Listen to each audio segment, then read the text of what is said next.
আগামী 14ই অক্টোবর দুর্গাপুরের মহিলা কলেজের সামনে অনুষ্ঠিত হতে চলেছে দুর্গাপুজোর কার্নিভাল। দুর্গাপুরে মহিলা কলেজের সামনে সেই নিয়েই হলো চূড়ান্ত পর্যায়ের বৈঠক।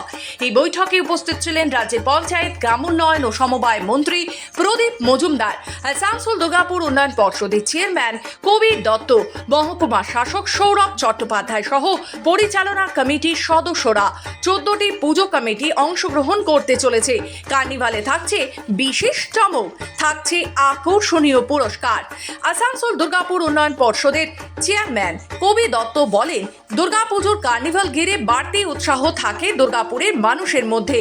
কুমার মঙ্গলম পার্কের সামনে থেকে মহিলা কলেজের সামনে আসবে। এখানে বিচারকেরা দেখবেন কার্নিভাল, তারপরেই কার্নিভাল চলে যাবে গান্ধী মোড়ের দিকে। পর্যাপ্ত পুলিশ ও স্বেচ্ছাসেবক মোতায়েন থাকবে। সিসি ক্যামেরার মাধ্যমেও চালানো হবে নজরদারি। তো এইবারের প্রস্তুতিটা আমরা জাস্ট শুরু করলাম আজকে প্র্যাকটিক্যালি আমরা একটা মোটামুটি একটা কোর কমিটি তৈরি করলাম।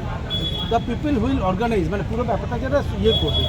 মোটামুটি একটা 30 জনের মতো একজন একটা হলো, মানে কমিটি হলো, যাদের আন্ডারে আরও 200 ভলেন্টিয়ার থাকবে। এবং আমাদের লক্ষণ ঘোষাল ব্যাপারটাকে পুরো ব্যাপারটা কন্ট্যাক্ট করলো আজকে। এবং যেটা ঠিক হয়েছে, আমাদের সবার পরিচিত ললিত কনভেনার সিলেক্ট হয়েছে, এবং জয়েন্ট কনভেনার হিসাবে আমার বিপ্লব এবং মনোজ এবং অর্গানাইজেশন 3 জন জয়েন্ট কনভেনার হিসাবে ঠিক হয়েছে। এবং সেই হিসাবে এরা এখন ডে টু ডে যে কাজগুলো এরা ব্যাপারটা অর্গানাইজ করবে।